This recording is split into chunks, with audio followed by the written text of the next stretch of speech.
What's going on, everybody? Ochoa here from SB Nation's bloggingtheboys.com. We hope all is well wherever you are. We hope you're happy, safe, healthy, and we know that you are upset because the Dallas Cowboys lost on Sunday, 38-31, the final score. The Cowboys fall into the Seattle Seahawks. Russell Wilson threw for 5 touchdowns. He cooked.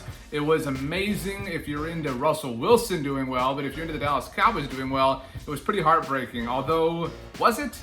Because this is kind of what we expected, was it not? The Cowboys are now 1-2 on the season, and I get that that's frustrating, but I don't know anybody that really thought the Cowboys had a chance to win. I know a lot of people were hoping the Cowboys would win, but Russell Wilson's obviously playing like the MVP of the season 3 weeks in, and when you play guys like that, it's hard to win. I mean, I equated this game when I talked about it in our pregame here on our Blog on the Boys YouTube channel and all of our podcasts and things like that.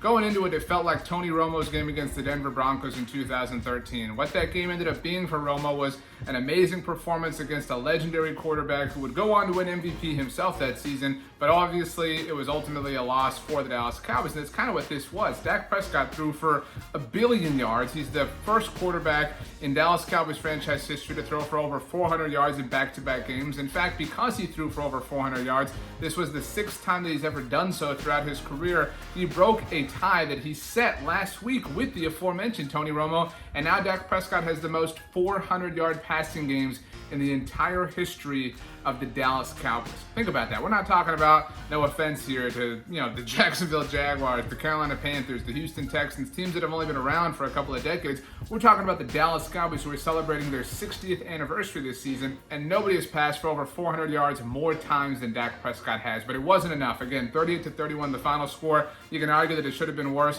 One of the biggest plays in this game really was something that should have given the Seahawks some more points in the game. DK Metcalf, Seahawks star wide receiver, took a pass, absolutely burned Trayvon Diggs, was trotting for the end zone, and then all the credit in the world to the rookie cornerback. He chased down DK Metcalf.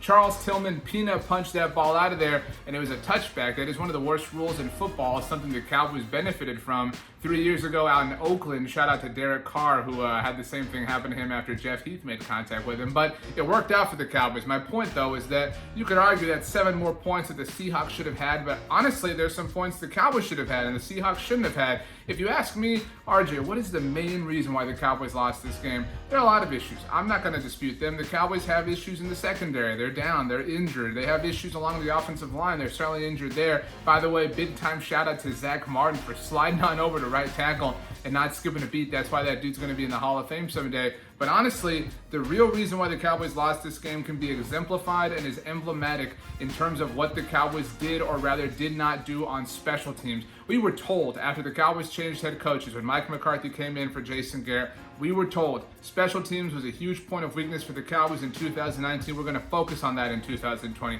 We're going to go out, we're going to get John Fossil. And you know what? John Fossil's awesome. Bones Fossil's really great. Seems like an awesome person. But the Cowboys special teams has really been really bad. Outside of a kick that is named after a fantastic summertime fruit, the Cowboys special teams has really just not been great at all this season. And you look at what the Cowboys special teams did in Seattle. Greg Zuerlein missed not 1, but 2 extra points. And granted, one of these was a bit blocked, but still, that's 2 points the Cowboys should have had. What's more is Tony Pollard. Look, Tony Pollard has a lot of talent, and I don't mean to pick on him, but it does feel like anytime he is associated with something, anytime he touches the ball or is the focus of a play, it feels like that is a negative moment for the Dallas Cowboys, and that is especially highlighted when Tony Pollard is returning kickoffs for the Cowboys. He was a disaster returning kickoffs for the Cowboys against Atlanta. This isn't the old school day and age where, you have to fight because the automatic starting point is the 20-yard line if it's a touchback. A touchback is now the 25-yard line. Do you know how good you have to be as a kickoff returner to get past the 25-yard line?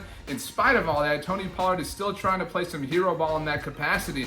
And on Sunday, early on in this game against the Seahawks, he tried to do I don't even know what, and he stumbled and he barely fell out on the 1-yard line, set the Cowboys up with basically no room for error to start a possession. And what happened? Of course, the Seahawks stopped the Cowboys and caused a safety. That's 2 points and a possession that the Seahawks got because of a mental error by Tony Pollard. And these things are happening all over the place. They're certainly happening on special teams, but we're talking about broken coverages. I mean, just collapsing in the secondary. Russell Wilson is awesome, and you have to give credit to that. You have to say Russell Wilson is amazing.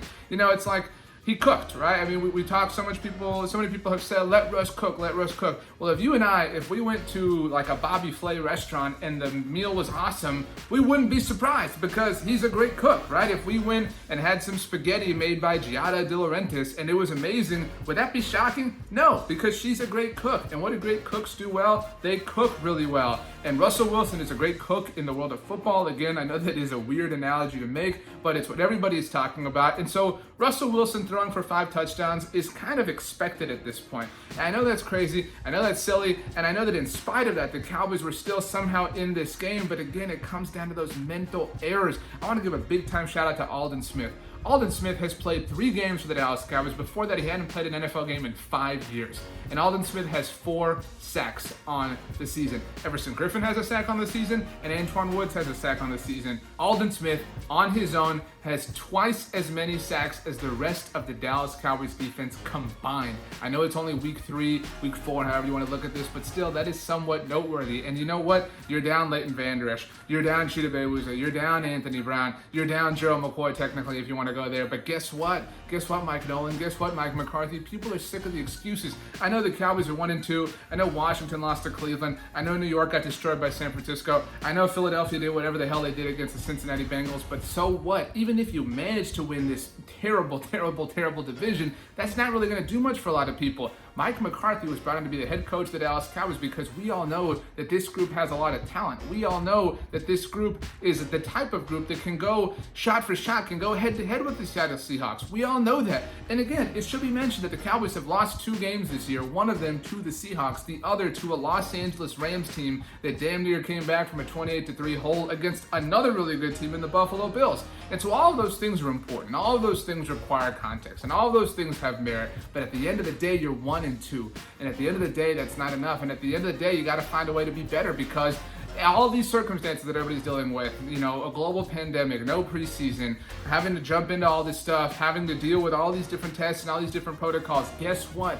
Everybody else is finding a way to get it done. And if you manage to not make the simple mistakes that are avoidable, you can be in that group. You can be among the teams that are doing really well. There's no question the Cowboys have the talent. We talked so much about their amazing wide receiver group and Amari Cooper and Michael Gallup and CeeDee Lamb. Cedric Wilson came out of nowhere in this game, caught 2 touchdowns. Imagine if I had told you a few months ago that the first, let alone the first and second touchdowns caught by a Dallas Cowboys wide receiver in 2020 would be caught by Cedric Wilson. Shout out to my man. People remember Michael Gallup being drafted in 2018. Cedric Wilson was part of that class. Shout out to the Cowboys' favorite university, of course, Boise State. But this was not deflating. This was just frustrating because we all expected the Cowboys to lose this game. Again, Russell Wilson is very good. The Seattle Seahawks, very good. The Seattle Seahawks are probably the best team in the NFC at the moment. Certainly one of the best teams in the NFL. Certainly going to be in the mix when it's all said and done and this season is over with. But you were right there, Cowboys. And you know what? A lot of people are sick of being right there. A lot of people are sick of being on the doorstep or being near the party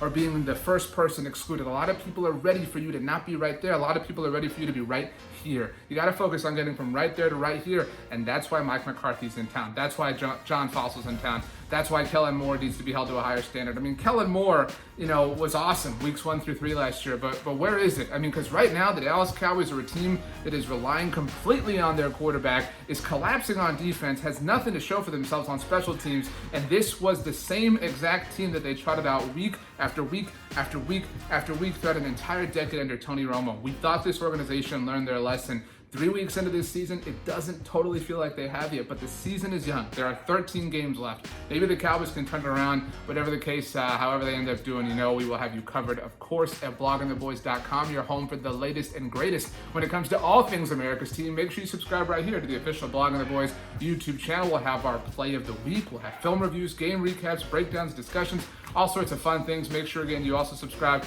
to the Blogging the Boys podcast network. We are available on all major podcast platforms. You get not 1, but 2 episodes every single day. I'm RJ Ochoa. You can follow me on Twitter or Instagram at RJ Ochoa. And you can do me a huge favor. I don't ask you for a lot, but do me a huge favor and have the best day of all time. You know why? Because you deserve it. We'll see you next time.